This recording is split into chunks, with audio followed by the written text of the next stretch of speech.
AVM Saravanan அவர்கள் இன்னைக்கு இறந்து போயிருக்க விஷயம் ஒட்டுமொத்த திரையுலகத்தையும் அதிர்ச்சியில் ஆழ்த்திருக்கு அப்படின்னு தான் சொல்லணும். ஏவி மெய்யப்பன் செட்டியாருக்கு அப்புறமா அந்த நிறுவனத்தை அவரோட மகனான ஏவிஎம் சரவணன் அவர்கள் தான் நிர்வகிச்சுட்டு வந்தாரு. நானும் ஒரு பெண், சம்சாரம் அது மின்சாரம், சிவாஜி, வேட்டைக்காரன், மின்சார கனவு, அயன் உள்ளிட்ட பல வெற்றி படங்களை ப்ரொடியூஸ் பண்ணியிருக்காங்க. பல சூப்பர் ஸ்டார் நடிகர்களை உருவாக்கிய நிறுவனம் அப்படின்னாலே அது ஏவிஎம் தயாரிப்பு நிறுவனம் தான்.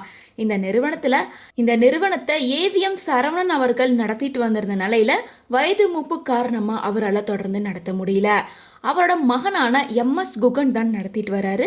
இதனால கடந்த 2 வருஷமா நடக்க முடியாம இருந்த ஏவிஎம் சரண் அவர்கள் 1 மாசத்துக்கு முன்னாடி தான் பிரைவேட் ஹாஸ்பிட்டல் அட்மிட் பண்ணி ட்ரீட்மெண்ட் எடுத்துட்டு வந்திருக்காரு.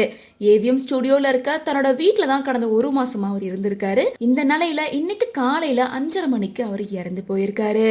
அவரோட உடல் இறுதி அஞ்சலிக்காக ஏவிஎம் ஸ்டுடியோல தான் வைக்கப்பட்டிருக்கு. ஏவிஎம் நிறுவனத்தோட வளர்ச்சியில இவருக்கு முக்கிய பங்கு இருக்கு. ரஜினி, கமல் இவங்களோட வளர்ச்சியில இவரோட பங்கும் முக்கியமானது. நேத்து தான் அவரோட பர்த்டே செலிப்ரேஷனா நடந்திருந்த நிலையில இன்னைக்கு அவர் இறந்து போயிருக்காரு. இதனால ஒட்டுமொத்த குடும்பமும் சோகத்துல இருக்காங்க.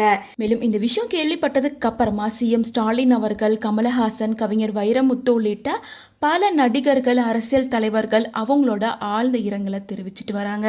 இன்னைக்கு சரவணோட உடல் சாயந்தரம் 4 மணி வரைக்கும் ஏவிஎம் ஸ்டுடியோல தான் அஞ்சலிக்காக வைக்கப்படும். அதுக்கப்புறமா ஏவிஎம் மின் மயானத்துல தான் அவரோட உடலை தகனம் செய்ய போறாங்க.